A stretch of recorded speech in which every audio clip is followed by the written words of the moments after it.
पश्चिम Asia में चल रहे संघर्ष में ज्यादातर ध्यान इजराइल, अमेरिका और ईरान पर ही रहा है, लेकिन इस संघर्ष से प्रभावित सबसे अधिक देशों में लेबनान भी शामिल रहा है।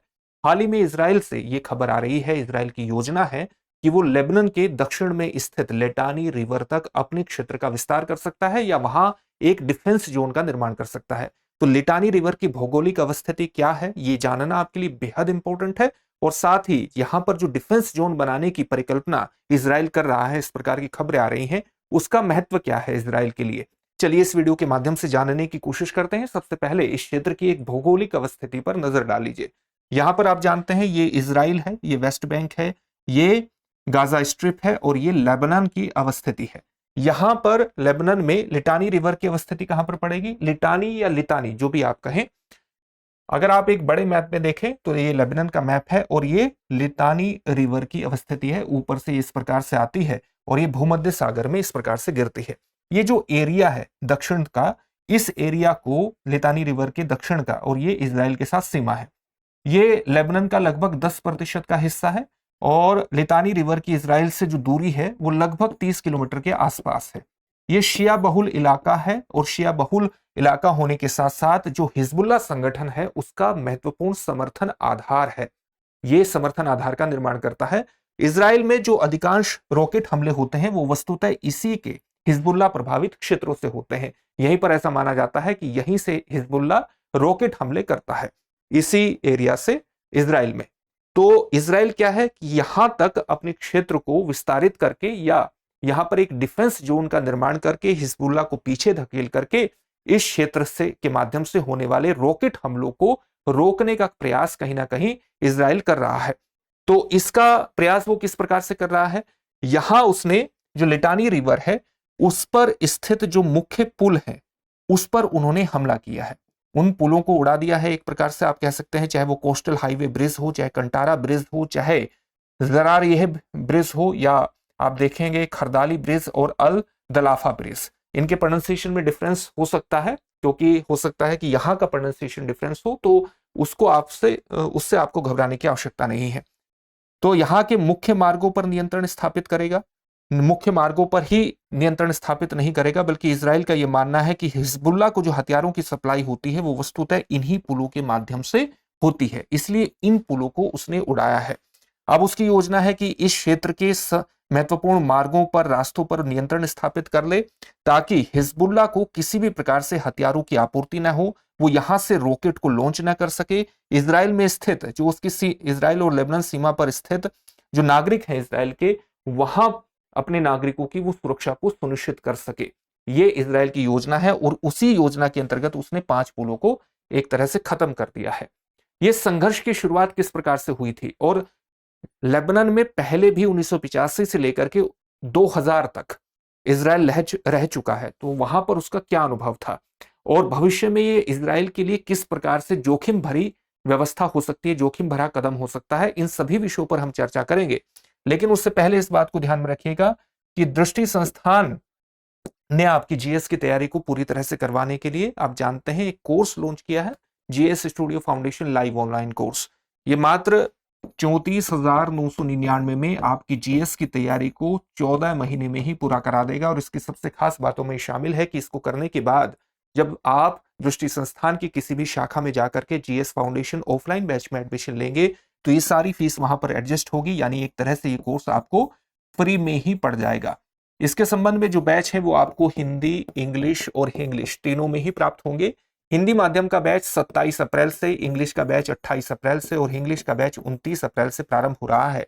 इंग्लिश के बैच में हिंदी और इंग्लिश दोनों में चीजें समझाई जाएंगी, नोट्स उपलब्ध होंगे इंग्लिश में। आपको 2 वर्षों की करंट अफेयर्स की क्लासेस का एक्सेस रहेगा। आप अपनी तैयारी का मूल्यांकन कर सके इसके लिए प्रीलिम्स और मेंस के 18 टेस्ट भी उपलब्ध होंगे। 10 कलर्ड प्रिंटेड बुकलेट्स होंगी जो जीएस के अलग अलग विषयों को कवर करेंगी। अपने आप में कंप्लीट पैकेज है, अभी एडमिशन लीजिए। एडमिशन लेने के लिए डिस्क्रिप्शन में दिए गए लिंक पर जाइए और अपने एडमिशन को सुनिश्चित कर लीजिए, या दृष्टि लर्निंग ऐप को डाउनलोड कर लीजिए, वहां से भी आपका एडमिशन हो जाएगा। जब आप एडमिशन ले रहे हो किसी भी कोर्स में और इस फीस में आपको मैक्सिमम डिस्काउंट चाहिए तो मनीष कोड का इस्तेमाल करिएगा। इस कोड का इस्तेमाल करने पर यहां आपको मैक्सिमम डिस्काउंट मिलेगा, साथ ही आप इस फीस को ईएमआई पर भी जमा करा सकते हैं। किसी भी प्रकार का डाउट होने पर 87501 87501 पर कॉल कर लीजिएगा।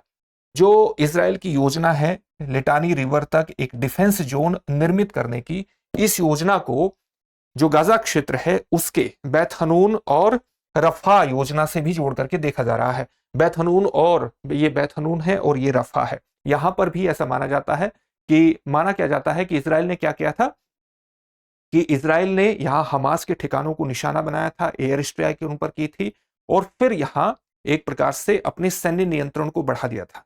और अब तक वो सैन्य नियंत्रण बना हुआ है और इसके माध्यम से ऐसा माना जाता है कि इज़राइल ने अपने क्षेत्र में बसे हुए नागरिकों की सुरक्षा को चाक चौबंद करने का प्रयास किया।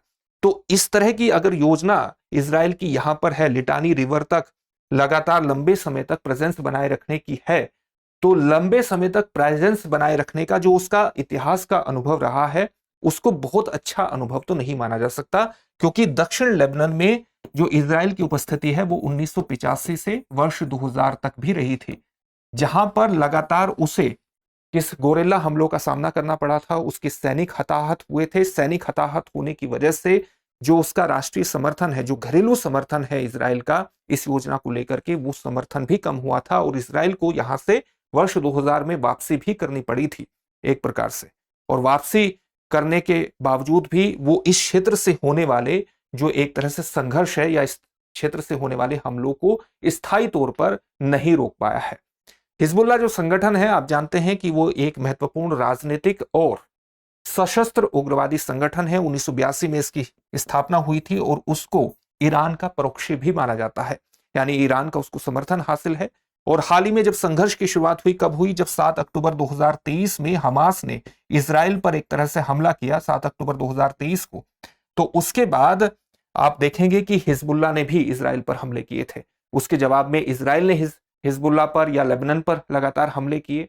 हाल ही के संघर्षों में आप देखेंगे कि जो हाल ही का जो ये संघर्ष माना जा रहा है कि लगातार इज़राइल इस क्षेत्र में हमले कर रहा है और उसने इस क्षेत्र को खाली करने के आदेश दिए हैं, जिससे एक बहुत बड़ा मानवीय संकट भी उत्पन्न हुआ है। इसका जो तात्कालिक कारण है वो माना ये जा रहा है कि जो नवंबर 2024 में लेबनान और इज़राइल के बीच सीज फायर हुआ था, उस सीज फायर में ये बात तय की गई थी कि हिजबुल्लाह दक्षिण लेबनान को खाली करेगा और लेबनानी सेना इस चीज की निगरानी करेगी। लेकिन इस प्रक्रिया का आंशिक पालन ही हुआ है। इजराइल का कहना है कि हिजबुल्लाह पर किसी प्रकार का नियंत्रण लेबनानी सेना स्थापित नहीं कर पाई है, न ही वो हिजबुल्लाह को डिसआर्म कर पाई है, निशस्त्र भी उसको नहीं कर पाई है। और इसलिए इजराइल की सुरक्षा को एक तरह से बढ़ाने के लिए, इजरायली नागरिकों की सुरक्षा को सुनिश्चित करने के लिए वो यहां पर एक डिफेंस जोन का निर्माण कर सकता है। इजराइल काट्स जो कि डिफेंस मिनिस्टर हैं इजराइल के, उन्होंने कहा है कि वो डिफेंस जोन का निर्माण यहां पर, रक्षा क्षेत्र का निर्माण यहां पर करने जा रहे हैं। तो ये हालिया कारण रहे हैं। जब हाल ही में आप देखेंगे 28 फरवरी 2026 को ईरान ने और इजराइल और अमेरिका ने ईरान पर हमले किए और जो ईरान के सुप्रीम लीडर हैं आयतुल्ला अली खामेनेई, उनकी मौत हुई, तो उसके बाद भी हिजबुल्लाह ने इजराइल पर हमले किए थे। इजराइल पर जब हमले किए तो उसके जवाब में इजराइल ने भी उस पर हमले किए हैं और उसने अपने ऑपरेशन को आगे बढ़ा दिया है। अब इस संकट के कारण क्या हुआ कि एक बहुत बड़ा मानवीय खतरा या मानवीय संकट भी उत्पन्न हो गया है। मानवीय संकट किस प्रकार से उत्पन्न हो गया है? लेबनान में 1070 से अधिक लोगों की मौत हो चुकी है और जो दक्षिण लेबनान है वहां से 10 लाख लोग विस्थापित हो गए हैं। अब ये जो डिफेंस जोन बनाया जा रहा है, इसका एक लक्ष्य ये भी माना जा रहा है कि जो विस्थापित लोग हैं उनकी दक्षिण लेबनान में जो वापसी है इसको भी रोकना है। दक्षिण लेबनान में उनकी वापसी नहीं होने देनी है, ये भी एक लक्ष्य माना जा रहा है इजराइल का। अब देखिए 10 लाख लोग विस्थापित हो चुके हैं, तो ये एक बहुत बड़ा मानवीय संकट है। अंतर्राष्ट्रीय कानून का उल्लंघन भी आप इसे कह सकते हैं, क्योंकि अंतर्राष्ट्रीय कानून के अनुसार आप जो मानवीय स्ट्रक्चर है, जैसे घर है, जो इंफ्रास्ट्रक्चर है, उस पर हमला नहीं कर सकते हैं। लेकिन यहां घरों पर, पुलों पर, इंफ्रास्ट्रक्चर पर, जो बेसिक इंफ्रास्ट्रक्चर है उस पर भी हमले हो रहे हैं। तो अंतर्राष्ट्रीय कानून के उल्लंघन के रूप में भी आप इसे देख सकते हैं। यूनाइटेड नेशंस के जो स्पोक्समैन है उन्होंने कहा भी है कि ये स्थिति बेहद चिंताजनक है। और इसके अलावा अगर आप देखें तो अभी तक की स्थिति के अनुसार इजराइल इस योजना पर आगे बढ़ रहा है और हिजबुल्लाह ने ये कहा है कि ये लेबनान के अस्तित्व के लिए खतरा है, एक एग्जिस्टेंशियल थ्रेट है और वो पीछे नहीं हटेगा। और अगर वो पीछे नहीं हटेगा तो एक लंबा संघर्ष इस दक्षिण लेबनान में आपको देखने को मिल सकता है। लंबे समय तक इजराइल की प्रेजेंस, इजराइल की मिलिट्री की प्रेजेंस यहां पर देखने को मिल सकती है, जो कि यहां जो इजराइल की जो मिलिट्री होगी उस पर एक तरह से हमले भी यहां पर हो सकते हैं, जिससे इजराइल की राजनीति में या इजराइल की राजनीति और उसका जो मिलिट्री है उसमें एक, आप कह सकते हैं कि जो नेतृत्व है, लीडरशिप को लेकर भी मतभेद पैदा हो सकते हैं। अब इससे जुड़े हुए एक प्रश्न को देख लेते हैं। प्रश्न क्या है? निम्नलिखित कथनों पर विचार कीजिए। आपके सामने ऑप्शंस क्या है? लितानी नदी लेबनान में स्थित है, लितानी नदी भूमध्य सागर में गिरती है। उपरोक्त में से कौन सा ऐसे कथन सही है या है? आपके सामने ऑप्शंस क्या है? केवल एक, केवल दो, एक और दो दोनों, न तो एक और न ही दो। इस प्रश्न का उत्तर कमेंट बॉक्स में कमेंट करके जरूर दीजिएगा। फिर से एक नई सेशन में आपसे मुलाकात होगी। चैनल को सब्सक्राइब जरूर कर लीजिएगा, क्योंकि इससे आपको हर प्रोग्राम से जुड़ने का मौका मिलेगा। वीडियो को लाइक करते रहिए, शेयर करते रहिए। धन्यवाद। अब एग्जाम की तैयारी को और बेहतर करने के लिए हमारे चैनल को लाइक, शेयर और सब्सक्राइब करना ना भूलें।